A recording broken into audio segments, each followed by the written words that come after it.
আসসালামু আলাইকুম প্রিয় শিক্ষার্থী বন্ধুরা, আশা করছি আল্লাহর রহমতে তোমরা সবাই ভালো আছো।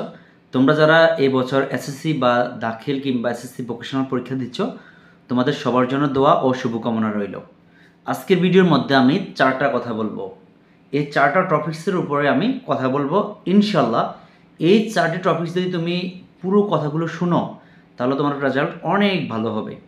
চারটার মধ্যে ফার্স্ট হচ্ছে পরীক্ষার শুরু হওয়ার আগে তোমার করণীয় কী।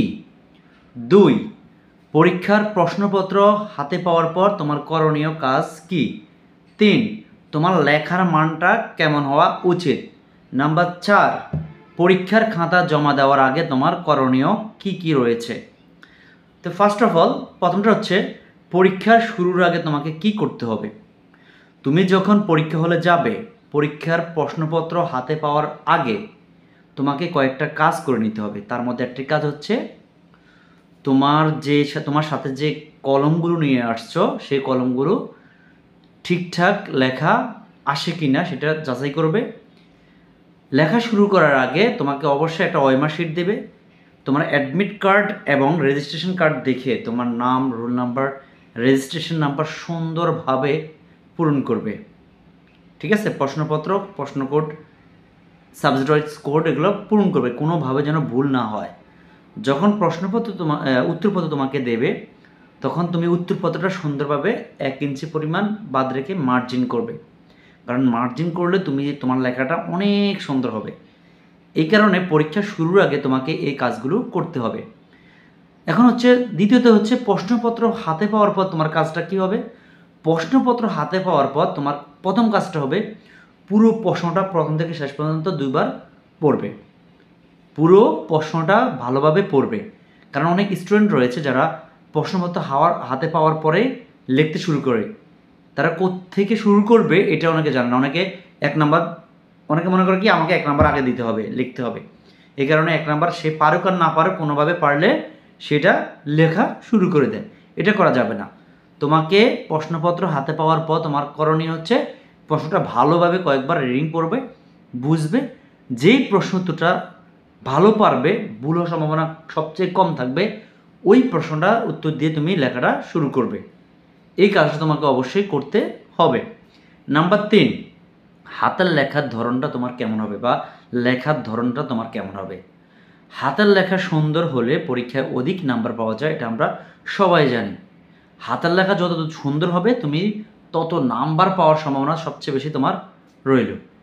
এই কারণে যেভাবে হোক সুন্দরভাবে লিখতে হবে যতটুকু সম্ভব। অনেকে মনে করে প্রথম দিকে আমার লেখাটা খুব সুন্দর হয়, শেষ দিকে এসে খারাপ হয় লেখাটা। হ্যাঁ, এটা স্বাভাবিক হতে পারে, এটা হতে পারে।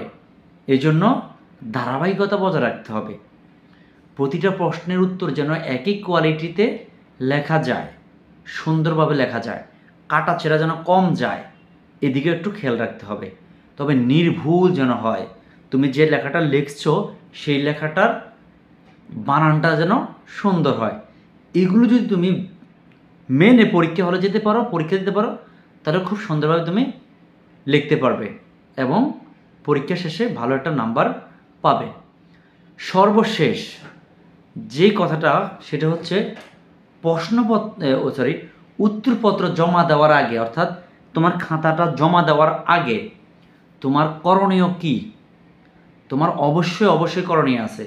অনেক স্টুডেন্ট কী করে, আমার কোনোভাবে লেখা শেষ হলে সবার আগে যেন আমি দিতে পারি, এই প্রবণতাটা নিজের মধ্যে কাজ করে। এই কারণে আমরা কী করি, এই পত্রটা বা এই খাতাটা সবার আগে জমা দিয়ে দিই, মানে ক্লাসরুমে অথবা পরীক্ষা হলে হিরো হওয়ার জন্য। না, এটা করা যাবে না।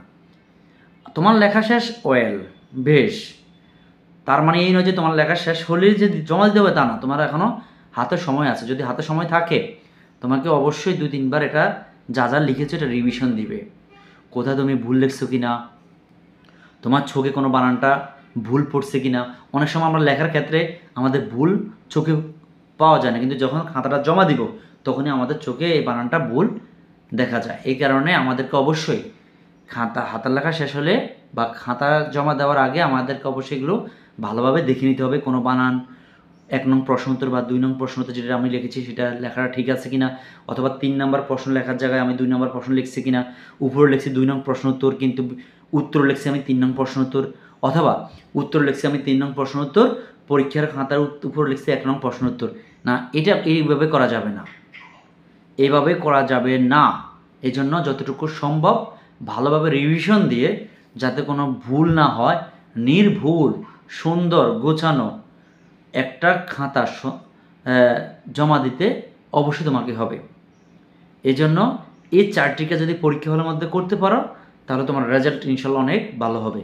আজ এই পর্যন্ত, সবার জন্য দোয়া ও শুভকামনা রইল। আল্লাহ হাফেজ।